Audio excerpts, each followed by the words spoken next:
Contando el cuento con Ángel Guzmán. Estamos en Contando el cuento. Mi nombre es Ángel Guzmán. Entre los individuos como entre las naciones, el respeto al derecho ajeno es la paz. Nos encontramos en el monumento a Benito Juárez porque hoy, precisamente 18 de junio, se cumplen 150 años de que Benito Juárez falleciera en la Ciudad de México. Muchos historiadores han comentado, pues, a lo largo de todos estos años, su muerte. Los tres doctores que lo cuidaban en ese momento concuerdan que Benito Juárez muere de angina de pecho, que es lo que la medicina daba en ese momento, pero hoy en día sabemos que fue un infarto al corazón, la muerte de Juárez.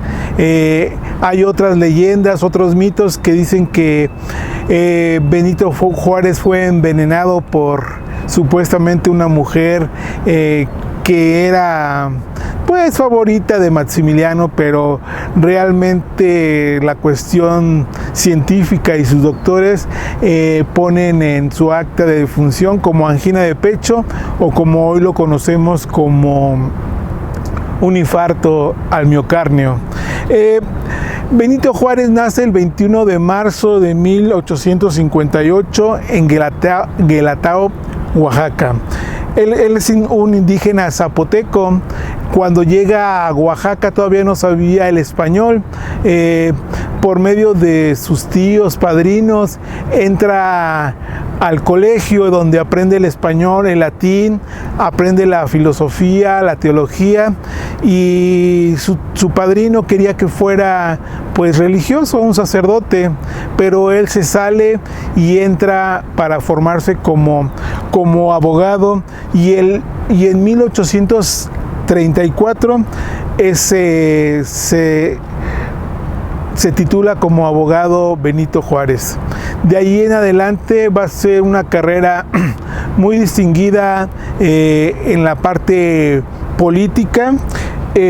1857, después de que se hace la constitución también de este mismo año, 1857, es nombrado como el director de la Suprema Corte de Justicia, y presidente era Ignacio Comonfort.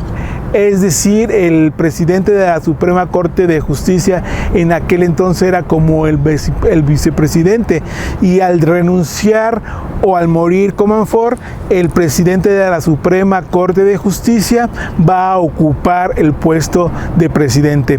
Y Ignacio Comonfort renuncia y automáticamente Benito Juárez se ocupa de esta parte de la presidencia, y después va a ser reelecto varias veces, y lo vamos a ver. Benito Juárez ha sido controvertido porque ha sido perseguido desde antes de que fuera presidente.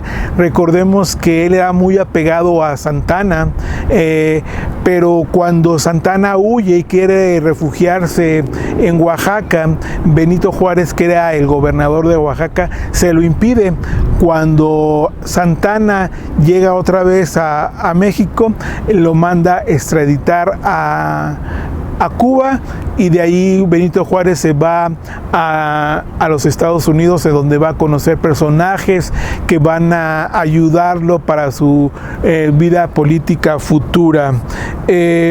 Recordemos que Benito Juárez va hacer las leyes de reforma, y también él va a ir contra esta guerra de reforma. ¿Qué eran las leyes de reforma que impone o que crea Benito Juárez? Bueno, recordemos que antes la iglesia tenía algo de monopolio en muchas cosas. Por ejemplo, si tú morías, pues la iglesia era el que tenía, o el que se ocupaba de los entierros, y era el que tenía de alguna manera pues los panteones, los que los administraba, y la iglesia cobraba. También recordemos que no había registro civil, sino eran las actas de fe de bautismo que la iglesia cobraba, y así en muchas cosas. Entonces Benito Juárez quiere separar lo que es lo de la iglesia y el Estado, y estas leyes de reforma. Unos ejemplos de ello es pues el registro civil, el tener el monopolio de los panteones y de las actas de difunción, entre otras muchas cosas. Recordemos que también ya siendo presidente, los conservadores ponen a Maximiliano como emperador. Esto, recordemos que la invasión francesa fue en 1862, Maximiliano llega en 1864, y después en ese mismo lugar que nos encontramos en el Cerro de las Campanas, en 1867, con el triunfo de la República, al mandato de Benito Juárez, fusilan aquí a Maximiliano, a Mejía y a Miramón. Por eso se erige este monumento que tengo a mis espaldas. El gobierno federal manda este esto para homenaje a Benito Juárez, y aunque muchos queretanos han visto este monumento, realmente pocos conocen este lugar, que es una plaza magnífica en donde está rodeado de cerros. De un lado abajo está el Cerro de las Campanas, la universidad, tenemos el Hospital del Iste, del otro lado tenemos 5 de Febrero y Avenida Universidad. Bueno, pero seguimos con Benito Juárez, que va a morir precisamente un día como hoy, 18 de junio de 1872, y se cumplen precisamente 150 años. Una fecha que hoy celebramos, que deberíamos de festejar, de conmemorar, y que muchos no lo hacen. También recordemos que Benito Juárez ha sido controversial en muchos aspectos. Recordamos a Porfirio Díaz por sus reelecciones, pero recordemos que Benito Juárez, después de que Comonfort renunció y sustituyó Benito Juárez a Comonfort, se reeligió 3 veces Benito Juárez. 3 veces ganó la presidencia de la República, y precisamente cuando nosotros hablamos de reelección, a veces esa palabra nos lleva a Madero, pero no. Uno de los opositores a Benito Juárez era Porfirio Díaz, que era uno de sus generales, y Porfirio Díaz implementa en ese momento, sobre todo en la última elección de Benito Juárez, esta parte de la no reelección, porque quería el puesto de Benito Juárez. Y recordemos que después de la muerte de Benito Juárez, 1872, va a estar casi 30 años Porfirio Díaz en el poder como presidente.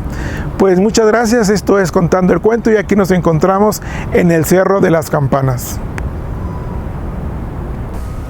El monumento a Benito Juárez es un monumento muy clásico aquí en la ciudad de Querétaro, que se encuentra realmente en el mero centro histórico de Querétaro, y es parte de todo el conjunto que alberga lo que es el Cerro de las Campanas.